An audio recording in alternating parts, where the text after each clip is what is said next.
Alors, on reprend. Donc, au final, on va faire un petit résumé de tout ce qu'on a étudié cette semaine concernant Netilat Yadayim.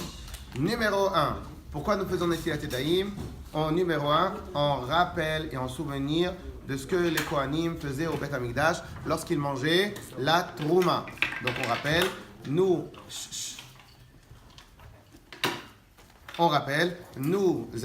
les Kohanim, nous avions l'habitude de donner, pas l'habitude, nous avions l'obligation de donner la Trouma, donc tout ce qui est céréales, tiroches, le vin et Itzar, l'huile, et donc les olives aux Kohanim. Et les Kohanim, ils devaient le manger Bigdusha ou Betaora avec sainteté et avec pureté.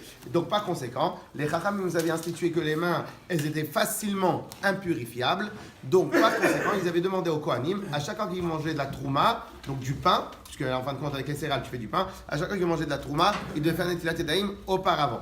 Clair? Ça c'est numéro 1. Ensuite, les Chachamim ont dit aux Kohanim, pas seulement quand vous mangez du pain, parce qu'en final, des fois vous pouvez vous tromper, en vérité, tout le temps, n'importe quel pain, qu'il soit de la Trouma ou qu'il soit pas de la Trouma, vous devez faire Netilat Yadayim. Et après, pour ne pas faire de différence entre les Kohanim et les Bnei Israël, et surtout, pour faire se rappeler de comment ça se passait lorsqu'on avait le Beth Amikdash, les Chachamim ont institué de faire Netilat Yadayim sur absolument tout le pain que tous les Bnei Israël vont manger. Ça, c'est numéro 1. Numéro 2, qu'on a appris, c'est qu'en vérité, c'est quoi la crainte? La crainte, c'est d'impurifier. Alors non, on avait posé d'abord la question. Alors si c'est comme cela, on devrait faire un Netilat Yadayim aussi avant de manger, de boire du vin ou de prendre de l'huile.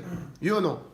Réponse, on a dit non. Comme le vin et l'huile, il se prend toujours à travers un keli, un verre ou une cuillère. Donc en vérité, les Chachamim ne sont pas institués de faire Netilat Yadayim ni quand on prend du vin, ni quand on prend de l'huile. Parce que on le prend avec un keli. Alors maintenant, on a appris encore une autre règle. À partir de quand le problème commence? Lorsque l'aliment en question est rentré en contact avec de l'eau. Si l'aliment en question est rentré en contact avec de l'eau, donc il devient impurifiable. Donc on doit faire Netilat Yadayim auparavant. De là provient la halakha qui est qu'à chaque fois qu'on va tremper quelque chose dans un liquide, on doit faire Netilat Yadayim. Le cas le plus connu est le karpas à Pessah, que comme on va le tremper dans de l'eau, on doit faire Netilat Yadayim auparavant. Mais en vérité, à chaque fois qu'on va tremper quelque chose dans de l'eau, on doit faire Netilat Yadayim.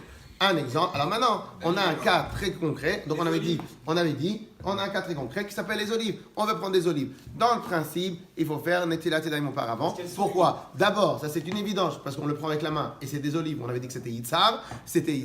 Et surtout parce que c'est d'avoir ce petit boulot bémashké. C'est quelque chose qu'on trempe dans l'eau. Par conséquent, on doit faire Netilat Yadayim. Alors maintenant, il y a deux solutions si quelqu'un veut éviter de faire Netilat Yadayim. Mais bien évidemment, le meilleur c'est de faire Netilat Yadayim. Solution numéro 1, on l'a étudié ensemble, c'est à travers un keli.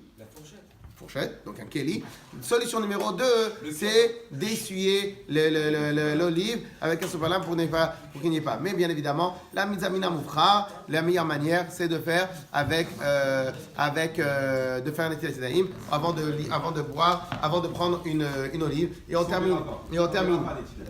Ah oui. Et bien évidemment, étant donné la machloket, on a une règle, à chaque fois qu'il y a une machloket dans la halakha concernant une bénédiction, on ne fait jamais la bracha. On termine, on rappelle de ce qui est considéré comme un mashké, comme un liquide. On avait dit que c'était l'eau, l'huile, le vin, l'huile, le lait, la rosée, le miel et le sang des animaux. Alors maintenant, on termine une dernière question. Dernière question. Si maintenant vous prenez des petites barres, vous savez, de miel avec des céréales, pas avec des céréales, avec les sésames. Vous connaissez Non. De miel avec les sésames à l'intérieur. Je sais pas comment ça s'appelle. Ok. On doit faire un Netilat Yadayim ou pas? Non. C'est comme un gâteau. Alors c'est mouillé. On avait dit que ça fait partie un des 7 mashké, un des 7 liquides. Réponse. Quand il est sec, puisqu'il est sec, il sort de son statut de liquide. C'est quoi qui fait pas? Khazar. Si on le trempe dans